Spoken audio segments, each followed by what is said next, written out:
કેટલી બાબતો ભણી ગયેલા હતા મિત્રો. તો તરંગોના બે પ્રકાર હતા. હવે જો હું તમને અહીં લખી દઉં છું, આ જે આપણે કરી રહ્યા છીએ અત્યારે એ તમે હમણે અગાઉ ભણી ગયેલા હતા. એટલે કે મારો જે છેલ્લો લેક્ચર આવ્યો હતો એમાં જે ભણી ગયેલા હતા, ટૂંકમાં આગળના 3-4 લેક્ચરમાં એનું ક્વિક રિવિઝન કરી લઈએ. તો આ ચેપ્ટરની અંદર સૌથી પહેલાં આપણે ભણેલા હતા તરંગોના પ્રકારો. તો મિત્રો તરંગોના કેટલા પ્રકાર હતા? તો કે તરંગોના 2 પ્રકાર હતા, લંબગત તરંગ અને સંગત તરંગ. ત્યાર પછી આપણે એ લંબગત અને સંગત વિશે ભણી ગયેલા હતા. તો લંબગત તરંગમાં શું હતું? તો કે તરંગ પ્રસરણની દિશા અને માધ્યમના કણોના દોલનોની દિશા બંને પરસ્પર લંબ હોય તો એને કહેવાય લંબગત તરંગો.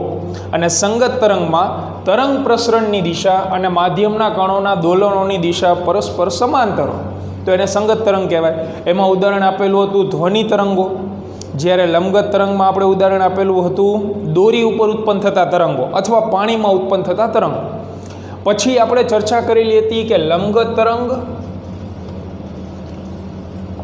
અને સંગત તરંગ કયા પ્રકારના માધ્યમમાં વહન પામી શકે. તો લંબગત તરંગો જે છે એ ઘન માધ્યમમાં જ વહન પામતા હતા અને પ્રવાહી માધ્યમમાં વહન તો પામતા હતા, પણ પ્રવાહીની માત્ર સપાટી ઉપર જ વહન થતા હતા. એને લગતું એક ઉદાહરણ પણ આપણે જોયેલું હતું.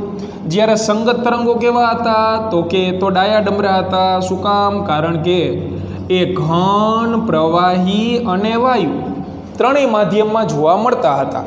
ત્યાર પછી આગળ આપણે જોઈ ગયેલા હતા મહત્વની વ્યાખ્યાઓ.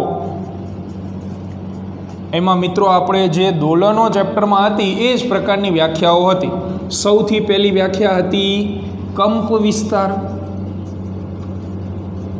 તો કંપ વિસ્તાર એટલે શું? તો કે તરંગના કોઈ એક પ્રકારના અથવા એક તરફના મહત્તમ સ્થાનાંતરને કંપ વિસ્તાર કહેવાય, જેને આપણે નામ આપેલું હતું શૃંગ અને ગર્ત. આ રીતે તરંગ હોય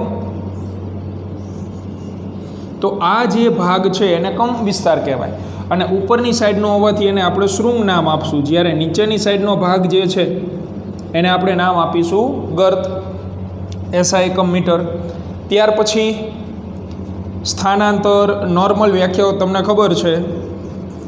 આવૃત્તિની વ્યાખ્યા એફ, તો આવર્તકાળના વ્યસ્તને આવૃત્તિ કહેવાય. ત્રીજી કોણીય આવૃત્તિની વ્યાખ્યા યાની ઓમેગા, જેનું સૂત્ર હતું 2πf. ત્યાર પછી નવી 2 બાબતો આપણે ભણી ગયેલા હતા. નવી 2 બાબતો કઈ હતી? એક તો તરંગ લંબાઈ યાની લેમ્બડા. તો તરંગ લંબાઈ જે છે એનો મિનિંગ હતો કે તરંગે એક આવર્તકાળ જેટલા સમયમાં કાપેલા અંતરને કહેવાય તરંગ લંબાઈ. તેના પછી આપણે ભણી ગયેલા હતા તરંગ ઝડપ યાની વી, જેનું સૂત્ર હતું લેમ્બડા એફ.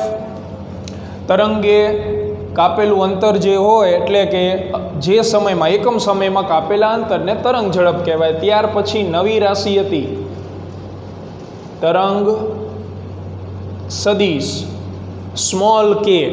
અને સ્મોલ કે મિત્રો શું હતું? તો કે 2π/લેમ્બડા. એનું સૂત્ર આપણે તારવી દીધું હતું તમને, બરોબર છે?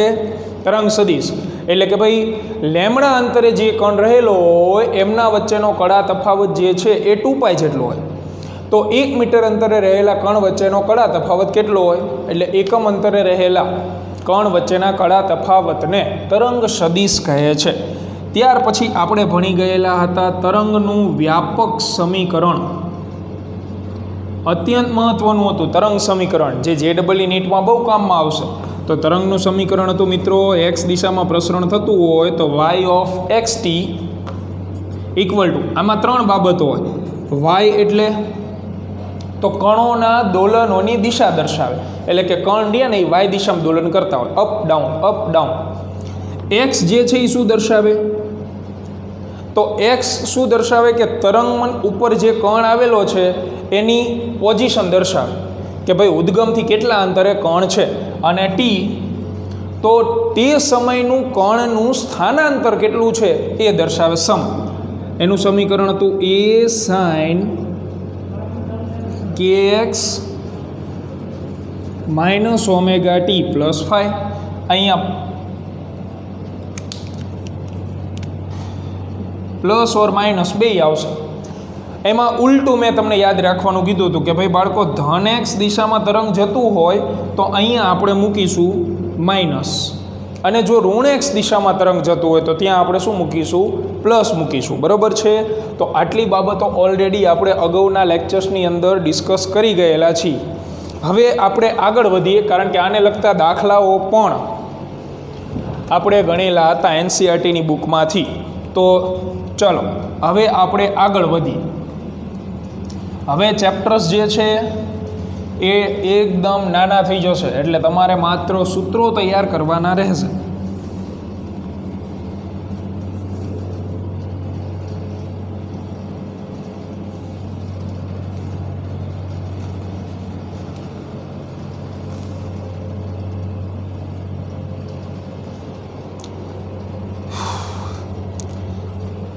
ચાલો આગળનો કન્ટેન્ટ એટલે કે તૈયારી એ ભણીએ આપણે. સરસ મજાનું ચેપ્ટર છે, ધોરણ 12 માટે ઉપયોગી ચેપ્ટર છે. શરૂઆત કરીએ. ચાલો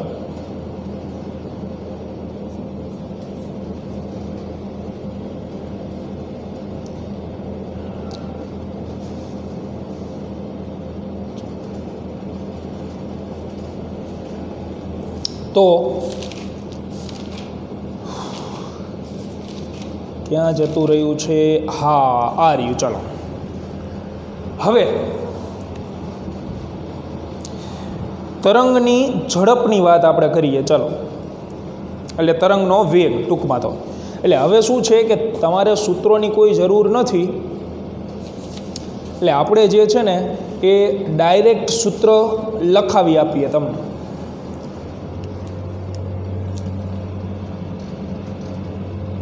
જે અત્યંત કામમાં આવશે.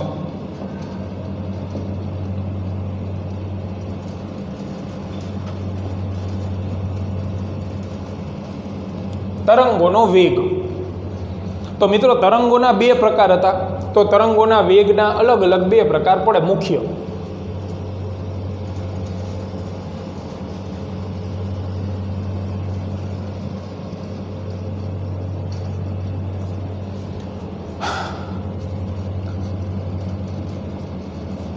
બરોબર છે. પહેલો તરંગ હતું લંબગત તરંગો. તો લંબગત તરંગો એના વેગની આપણે ચર્ચા કરીશું. બરાબર છે. તો લંબગત તરંગો જે છે એના માટે જનરલી લંબગત તરંગોનું આપણે ઉદાહરણ આપેલું હતું દોરી ઉપર પ્રસરતા તરંગો. તો લંબગત તરંગો જે છે એના વેગનું સૂત્ર, તો દોરી પર પ્રસરતા એટલે આગળ વધતા લંબગત તરંગોનો વેગ. તો મિત્રો લંબગત તરંગોનો વેગ એનું સૂત્ર છે v =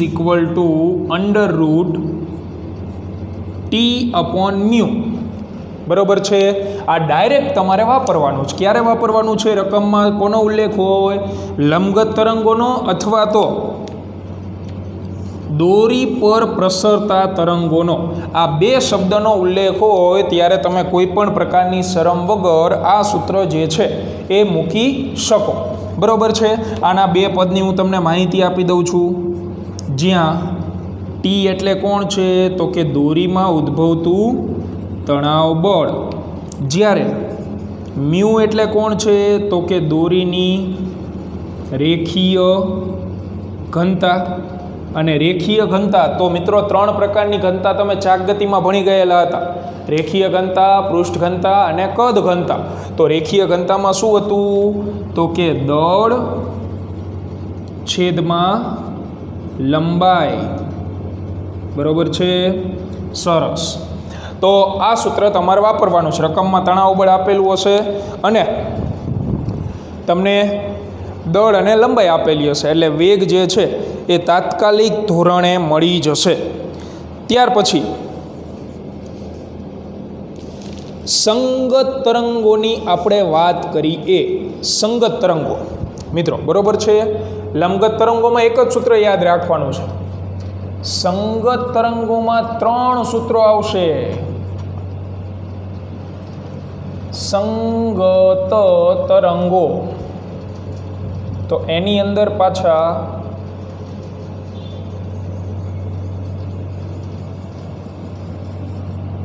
ત્રણ પેટા પ્રકાર આવશે. પણ અહીંયા લખીએ સંગત તરંગો, થોડુંક સારું લાગે. બરાબર, જીવનમાં સારું લાગવું બહુ જરૂરી છે. અહીંયા આપણે લખી કાઢીએ ભાઈ સંગત તરંગો. તો આ સંગત તરંગો જે છે એમાં સંગત તરંગો એટલે જનરલી ધ્વનિ તરંગો. બરાબર, સંગત તરંગોમાં આપણે ઉદાહરણ આપેલું જ છે.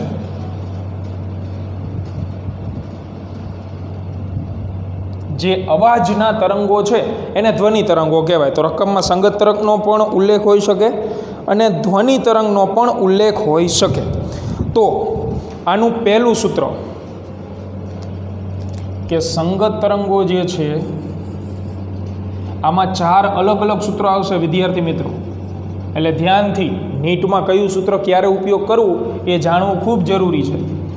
તો પહેલું, જો સંગત તરંગો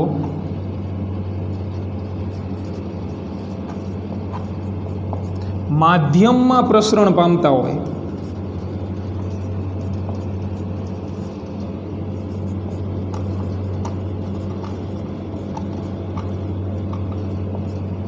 બરાબર, કોઈ પણ માધ્યમ હોઈ શકે. માધ્યમ તરીકે ઘણા બધા માધ્યમ હોય. પાણીની અંદર સંગત તરંગો હોઈ શકે, હવાની અંદર હોઈ શકે, કોઈ માધ્યમ હોય ટૂંકમાં, એ માધ્યમનો ઉલ્લેખ આપેલો. તો એના માટે જે છે એ વેગનું સૂત્ર છે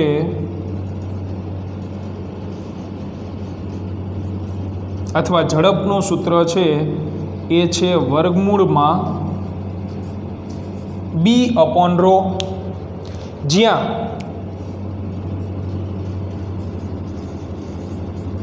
બી એટલે તો 9મા ચેપ્ટરમાં આવતા હતા 3 મોડ્યુલસ, એ ડાયરેક્ટ તમને રકમમાં આપી દેશે બલ્ક મોડ્યુલસ. જ્યારે ρ એટલે કદ ઘનતા, જેનું સૂત્ર શું હોય તો કે દળ છેદમાં કદ. બરાબર છે. તો આ છે માધ્યમમાં પ્રસરણ પામે ત્યારે. હવે આમાં બીજો પ્રકાર કે જો સંગત તરંગો માધ્યમની જગ્યાએ સળિયામાં પ્રસરણ પામે,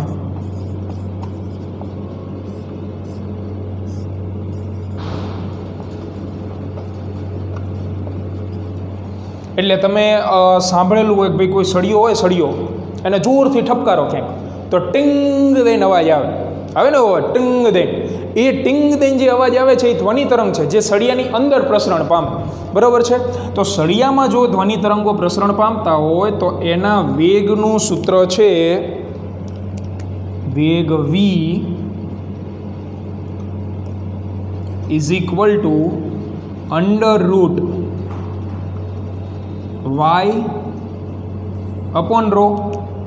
હવે સળિયો એક પરિમાણિક છે તો મોડ્યુલસ 3 પ્રકારના હતા. બલ્ક મોડ્યુલસ 3 પરિમાણમાં આવે, મોડ્યુલસ ઓફ રિજિડિટી 2 પરિમાણમાં આવે, જ્યારે યંગ મોડ્યુલસ 1 પરિમાણમાં આવે. એટલે સળિયો તો ત્યારે આ સૂત્ર વાપરવાનું, જ્યાં y એટલે કોણ હશે તો કે યંગ મોડ્યુલસ, બરોબર છે. રો એટલે તો પાછી કદ કંતા જ છે.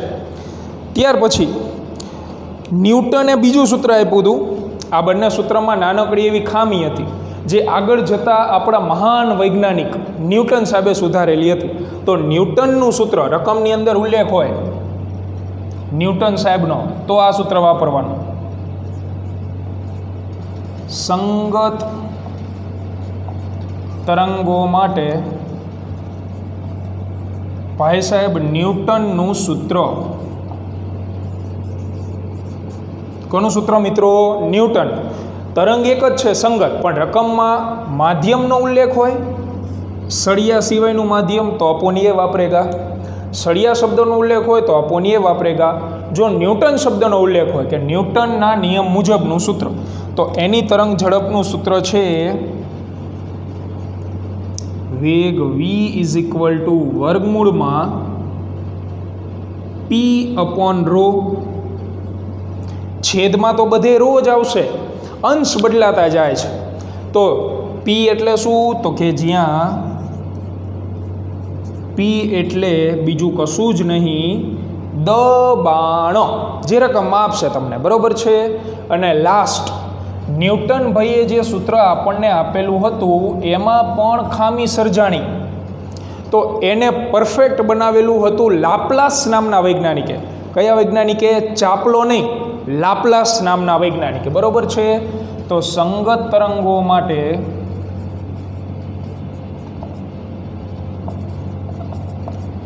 બીજા મહાન વૈજ્ઞાનિક લાપ્લાસ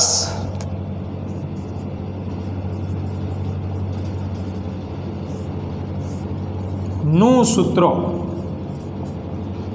તો લાપ્લાસે શું સુધારો કરેલો હતો? તો અહીંયા જે દબાણ હતું એની જગ્યાએ એમને મૂકી દીધું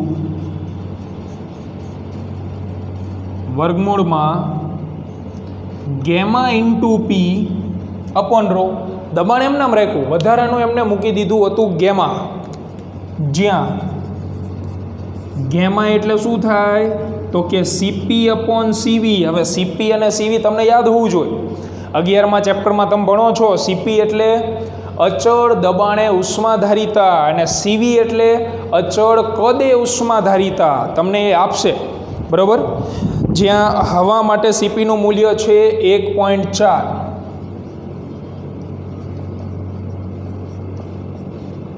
એ ફિક્સ છે.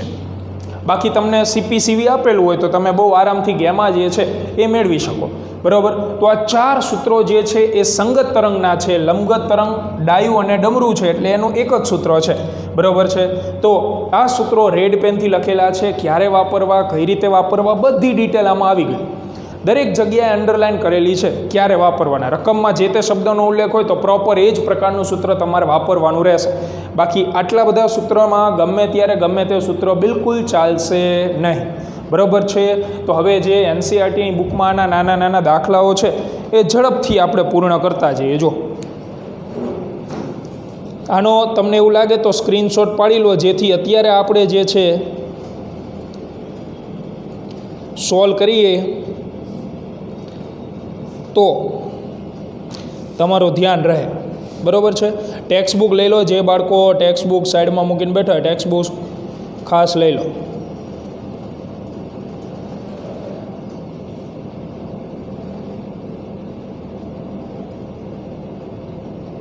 ચાલો આગળ વધીએ હવે.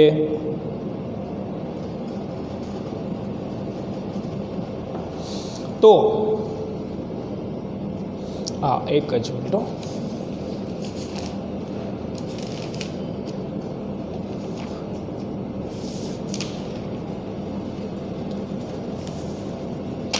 ચાલો ઉદાહરણ નંબર 15.3. એની રકમ દરેક બાળક જુએ. કયું ઉદાહરણ? 15.3. તો ચોપડીના દાખલાઓ ગણાવવાનું રીઝન એ કે આ બધા સૂત્ર આપણે જોઈ તો લીધા, પણ એની પ્રેક્ટિસ થઈ જાય જોડે જોડે, કયા પ્રકારના દાખલાઓ પૂછાતા હોય એના માટે, બરાબર છે. જો બુકમાં ઉદાહરણ નંબર 15.3.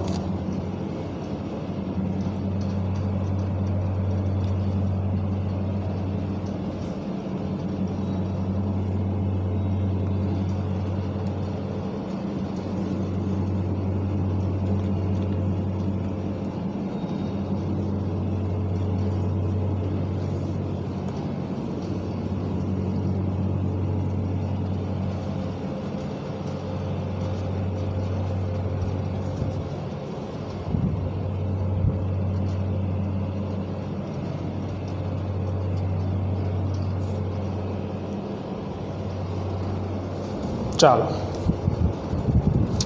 તો ઉદાહરણ નંબર 15.3.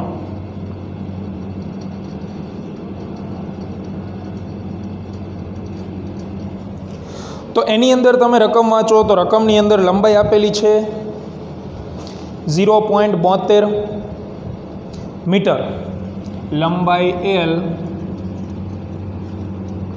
0.72 મીટર. ત્યારબાદ દળ આપેલું છે 5 × 10⁻³ કિલોગ્રામ. આગળ તણાવ બળ આપેલું છે 60 ન્યૂટન. સરસ. તો આપણને પૂછેલો છે તરંગની ઝડપ કેટલી. હવે મિત્રો 4-5 સૂત્રો લખાયા, એમાં એક જ સૂત્રમાં આપણી પાસે તણાવ બળ હતું. કયા સૂત્રમાં? લંબગત તરંગવાળામાં. તો લંબગત તરંગની ઝડપ, એમાં પછી ઉલ્લેખ કરવાની તમારે કોઈ જરૂર નથી કે ભાઈ કયું તરંગ છે. આપી દીધું હોય તો વેલ એન્ડ ગુડ. તો વેગ બરાબર વર્ગમૂળમાં T/μ. પણ મ્યુ આપણે શું લખીએ છીએ? m/L. તો આ મ્યુને અહીંયા મૂકી દો. તેથી વેગ v બરાબર વર્ગમૂળમાં T/μ/L. છેદનો છેદ અંશમાં જતો રહેશે, તેથી T/L/m. અહીંયા એમ આવશે દળ. તો દરેક કિંમતો આપણને આપેલી છે, કિંમત મૂકીને જવાબ લાવવાનો છે. તેથી કિંમત મૂકશો એટલે તમને ફાઇનલ આન્સર મળશે. કેટલો છે? 92.9 મીટર પ્રતિ સેકન્ડ. ચાલો આગળ વધીએ. તો ત્યાર પછી તમે રકમ જુઓ, સ્વાધ્યાયનો 15.1. સ્વાધ્યાયનો 15.1 નંબરનો દાખલો. જો એની રકમ. તો રકમમાં તમને દળ આપેલું છે 2.5 કિલોગ્રામ, તણાવ બળ 200 ન્યૂટન. દળ છે 2.5 કિલોગ્રામ, તણાવ બળ છે 200 ન્યૂટન. આગળ લંબાઈ છે 20 મીટર. લંબાઈ છે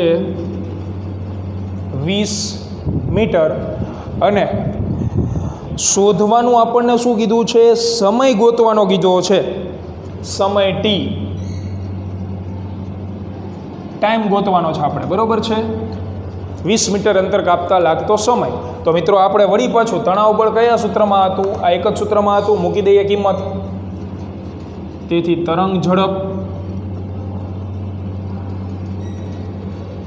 v બરાબર વર્ગમૂળમાં T/μ.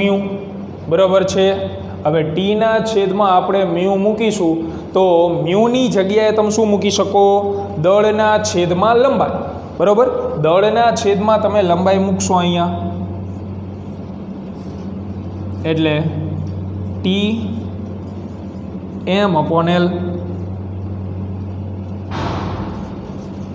જ્યાં આપણે મ્યુની જગ્યાએ m/L નો ઉપયોગ કર્યો, એટલે આ થઈ જશે TL/m. સરસ, વાહ ભાઈ વાહ. દરેક કિંમત આપણને આપેલી છે, તો કિંમત આની અંદર મૂકી દો એટલે વેગ તમને મળી જશે. તો વેગનો જવાબ કેલ્ક્યુલેટરની મદદથી તમે મેળવશો. એ મળે છે 40 મીટર પ્રતિ સેકન્ડ. ચાલો, વેગ મળી ગયો. આપણે શું જોતું છે?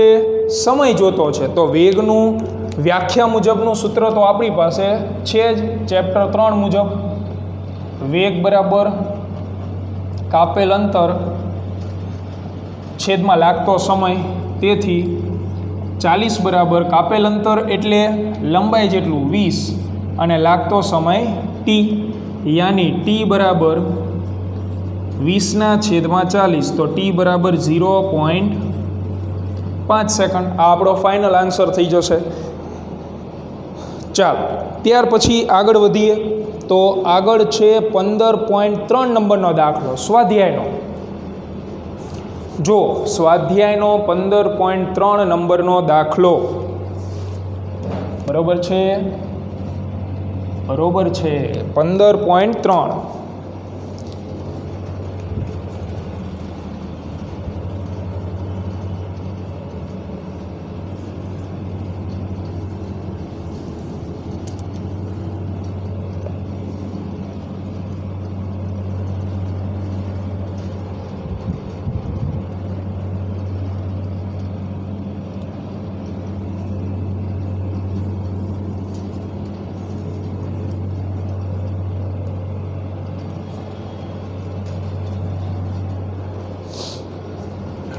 ચાલો 15.3 નંબરનો દાખલો.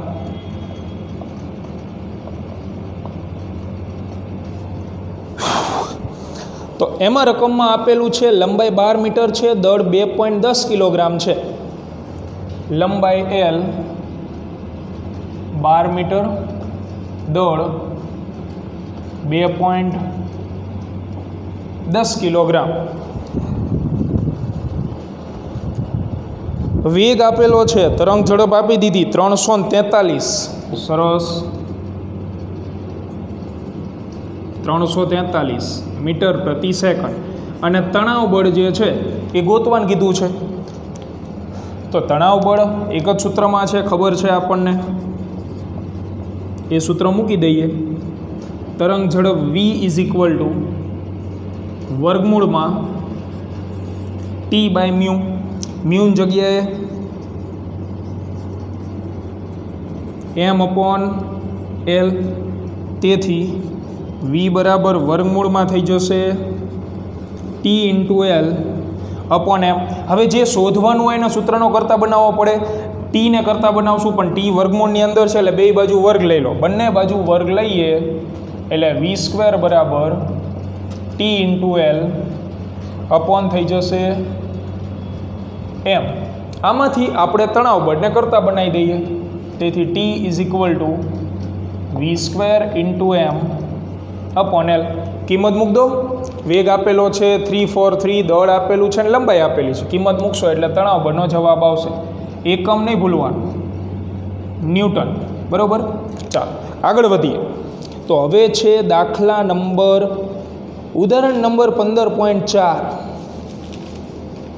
કયું ઉદાહરણ છે? 15.4 નંબરનું ઉદાહરણ. ચાલો 15.4 નંબરના ઉદાહરણની રકમ જુએ દરેક બાળક.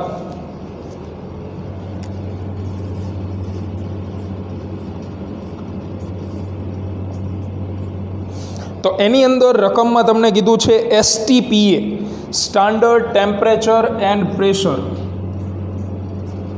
તો STPA આપણને તાપમાન અને દબાણ યાદ હોવું જોઈએ. તાપમાન હોય 273 કેલ્વિન. તાપમાન કેટલું હોય? 273 કેલ્વિન. જ્યારે પ્રેશર હોય 1.05 10⁵ ન્યૂટન પ્રતિ મીટર સ્ક્વેર. 1 મોલ હવાનું દળ 29 × 10⁻3. 1 મોલ હવાનું દળ 29 × 10⁻3 આપણે કિલોગ્રામમાં જ લખીશું. જ્યારે 1 મોલ હવાનું કદ 22.4 લીટર. કેમિસ્ટ્રીમાં ઓલા 4 ચોખંડ આવે ને એના ઉપરથી 1 મોલ હવાનું કદ શું લખાય? Volume 22.4 litre. પણ લીટર ચાલે નહીં, કદ મીટર ઘનમાં હોવું જોઈએ. એટલે લખીશું આપણે 22.4 10⁻3 મીટર ઘન. તો પૂછેલું છે ન્યૂટનના મત મુજબ, એટલે રકમની અંદર તમે જુઓ ન્યૂટન શબ્દનો ઉલ્લેખ છે. તો ન્યૂટન શબ્દનો ઉલ્લેખ છે એટલે આપણે એનું સૂત્ર વાપરશું. તો ન્યૂટનનું સૂત્ર શું હતું?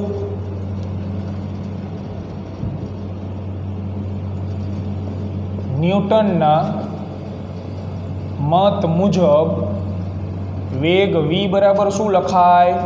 તો કે દબાણ છેદમાં ઘનતા. અને ઘનતાની જગ્યાએ શું લખીએ છીએ આપણે? દળના છેદમાં કદ. પરંતુ ρ is equal to M upon V અહીંયા મૂકો. જો ધ્યાન રાખજો, આ જે છે એ વેગ છે અને આ જે છે એ કદ છે, બધું ભેગું ન થઈ જાય.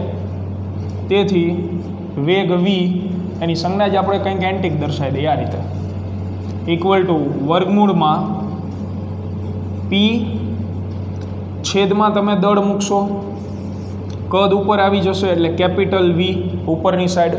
તો કિંમતો દરેકે દરેક આપણને આપેલી છે, કિંમત મૂકીએ તો કિંમત મૂકીશું 1.01 10⁵ અને કદ છે 22.4 બરાબર. એ કિંમત મૂકી દો એટલે 279.8 એટલે 280 જવાબ મળશે. કિંમત મૂકવાની છે.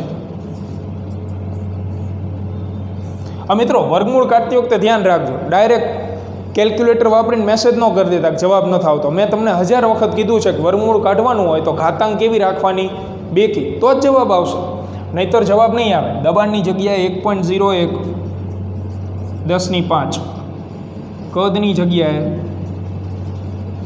22.4 10⁻³ અને છેદમાં દળ, તો દળ છે 29 ગુણ્યા 10⁻³ આ 10⁻³ ગયા. હવે તમે કેલ્સી વાપરો અને આ 10⁵ એમ નામ રાખો, જવાબ કોઈ હિસાબે ન આવે. 10⁵ ઘાતને કાં તો 10⁴ ફેરવવા પડે અથવા 10⁶ ફેરવવા પડે, જે રીતે તમારે ફેરવવા હોય એ રીતે. તો છેલ્લે તમને જવાબ મળશે 280 મીટર પ્રતિ સેકન્ડ. આ જે છે એ આપણો જવાબ થશે. હવે પરંતુ ધ્વનિ તરંગોના હવામાં વેગનું પ્રાયોગિક મૂલ્ય 340 મળે છે. હવે જો આ જે છે ને એ સૈદ્ધાંતિક દળ છે. સૈદ્ધાંતિક એટલે કેવું, સૂત્ર વાપરીને આપણે મેળવ્યું, પણ પ્રાયોગિક રીતે જ્યારે માપવામાં આવ્યું, પણ પ્રાયોગિક રીતે હવામાં ધ્વનિની ઝડપ 340 મીટર પ્રતિ સેકન્ડ મળે છે.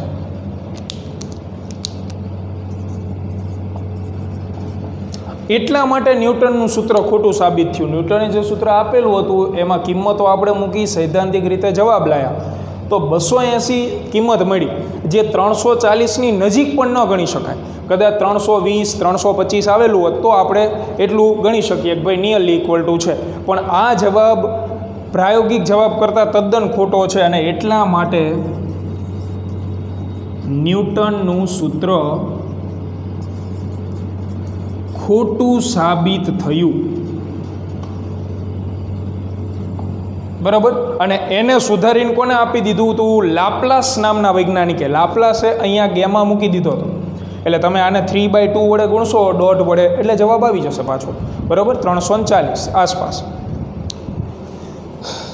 તો લાપ્લાસનો સુધારો એ રીતનો હતો.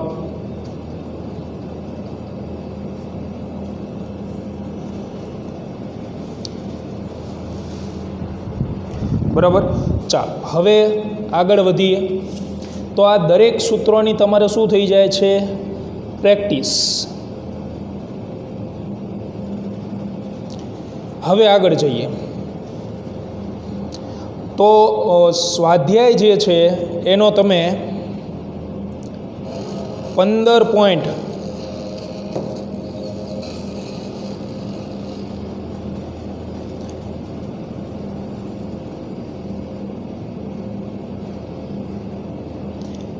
એક 15.4 નંબરનો જે છે એ દાખલો તમે જુઓ.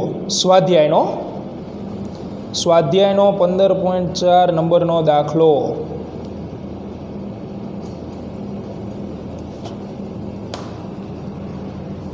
એને સોલ્વ કરી નાખી જોડે જોડે. હવે એ છે ને એ હેતુલક્ષી પ્રશ્ન છે, એટલે એમાં કોઈ તમારે વધારે પેલી ચિંતા નથી કરવાની. એમાં ખાલી તમારે સૂત્ર મૂકીને દલીલો કરવાની છે કે ભાઈ શું આવે.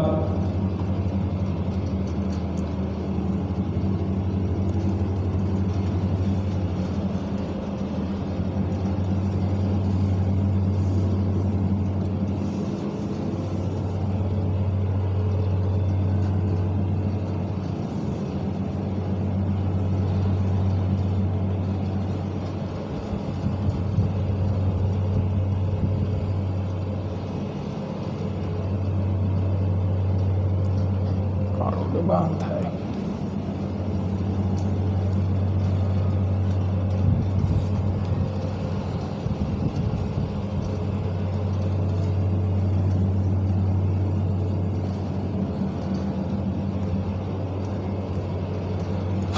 સ્વાધ્યાયનો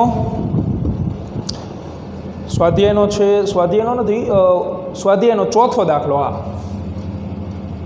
હેતુલક્ષી પ્રશ્નનો ભંડાર 15.4. જો એની રકમ, તો રકમમાં ધ્વનિ તરંગોનો હવામાં વેગ એનું સૂત્ર છે ગેમા ઇન્ટુ પી અપોન રો. એ આપણને આપી દીધું છે. પેલું લાપ્લાસનું હતું નહીં, અને આપણે સ્વીકારી લીધું છે. તો પ્રશ્ન નંબર પહેલો કે ધ્વનિ તરંગો દબાણ ઉપર આધાર રાખે, તો મોટાભાગના વિદ્યાર્થી લખે કે હા દબાણ ઉપર આધાર રાખે. પણ મિત્રો યાદ રાખો, સમપ્રમાણની નિશાની તો જ આવે, બાકીની રાશિઓ અચળ હોય. દબાણ ઉપર નો ડાઉટ આધાર રાખે, પણ ગેમા અને રો શું હોવું જોઈએ? અચળ. પણ અચળ નથી, ગેમા અને રો બદલાય છે. એટલે આપણે પહેલાં એને દૂર કરીએ, બરાબર છે. તો પીવી બરાબર મ્યુ આર ટી, પીવી બરાબર મ્યુ આર ટી, બરાબર. આમાં પીને તમે કરતા બનાવશો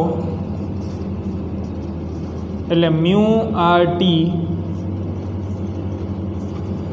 અપોન વી. હવે મ્યુ મોલ સંખ્યા બરાબર આપણને ખ્યાલ છે, 2-3 સૂત્ર કેમેસ્ટ્રીમાં આવે તમારે. મોલ સંખ્યા બરાબર લખાય દળના છેદમાં અણુભાર. શું લખાય? દળના છેદમાં અણુભાર. આ કેમેસ્ટ્રીની ભાષામાં છે. તો આ મ્યુની જગ્યાએ હું મૂકી દઉં છું આ. તો પી બરાબર મ્યુની જગ્યાએ એમ આર ટી છેદમાં કદ તો હતું જ ઇન્ટુ આવી ગયું અણુભાર. હવે ધ્યાનથી તમે સૂત્ર જુઓ, આવડું આ જે આપણને મળ્યું એમાં આને વંચાય દળના છેદમાં કદ.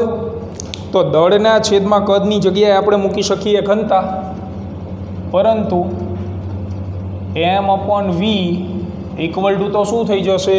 રો થઈ જશે. તો દબાણ પી ઇઝ ઇક્વલ ટુ શું થઈ જશે? Rho R T upon M0. Rho R T upon M0 થશે દબાણ પીની જગ્યાએ. તો એને આપણે ત્યાં મૂકીએ. તેથી વેગ v ઇઝ ઇક્વલ ટુ વર્ગમૂળમાં દબાણની જગ્યાએ ગેમા અપોન રો એમ નામ રહેશે, દબાણ પીની જગ્યાએ રો આર ટી અપોન અણુભાર M0. તો રો કેન્સલ થઈ જશે. હવે તમને જે સૂત્ર મળે છે, અંતિમ સૂત્ર સાદુરૂપ આપી દીધા પછી, તો એ મળે છે gamma R into T upon શું છે? M0. તો બધી રાશિ અચળ થઈ. ગેમા શું હોય હવા માટે? 3/2. આર વાયુ અચળાંક, તાપમાન નિશ્ચિત હોય, અને અણુભાર. તો આમાં ક્યાંય દબાણ આવે છે? નથી આવતું. એટલે ના, તે એટલે કોણ? વેગ દબાણથી શું હોય? स्वतंत्र હોય. जो दिखता है वो होता नहीं है. અહીંયા તમને પી દેખાય છે, પણ ગેમા અને રોનો અંદર ભાગ છે, બરોબર. આગળ પ્રશ્ન નંબર બીજો, તાપમાન ઉપર આધાર રાખે અથવા તો તાપમાન વધે તો શું થાય? તો આનો જ ઉપયોગ આપણે કરીશું અત્યારે જે સૂત્ર મેળવું એના ઉપરથી, કે વેગ વી ચલે છે વર્ગમૂળમાં ટી, એટલે તાપમાનના સમપ્રમાણમાં છે. ઓલરેડી સમપ્રમાણમાં હોવાથી તાપમાન વધે તો વેગ પણ વધે. પ્રશ્ન નંબર ત્રીજો, તો ત્રીજા પ્રશ્નમાં તમને શું પૂછેલું છે કે ભેજ વધે તો શું થાય? તો ભેજ વધે તો ઘનતા જે છે એટલે જાડાઈ, ભેજ વધે તો હવાની ઘનતા ઘટે. કારણ કે ભેજ વધવાથી શું થશે? તો હવા પાતળી બનશે. પાતળી બનતા હવા ઘનતા જે છે એ ઘટશે. હવે આ સૂત્ર મુજબ, કારણ કે એમાં ઘનતાનો ઉલ્લેખ છે, તો ઘનતા જે છે એ વી ચલે છે 1/, અંડર √ρ. ઘનતા જે છે એ ઘટે છે તેથી વેગ વધશે. તમારે કન્ડિશન મુજબ સૂત્ર વાપરવાનું હોય. ઘનતા ઘટે છે તેથી વેગ જે છે એ શું થશે? વધશે. બરાબર. તો આ હેતુલક્ષી પ્રશ્નોનો એક સમૂહ હતો નાનકડો એવો. તો અહીંયા આપણે તરંગોના વેગની બધી માહિતી પૂરી થઈ ગઈ. નીટમાં કે JEEમાં તરંગોના વેગના 4 સૂત્ર જે છે એની બહારનું કશું આવે નહીં.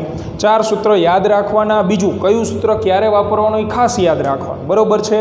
તો દરેક બાળક આ વેગના સૂત્રો તૈયાર કરી નાખે. નેક્સ્ટ લેક્ચરની અંદર આપણે ધોરણ 12નો મહત્ત્વનો ટોપિક કવર કરશું, સંપાતપણાનો સિદ્ધાંત અને સહાયક અને વિનાશક વ્યતિકરણ. બરાબર છે. મળીએ નેક્સ્ટ લેક્ચરની અંદર.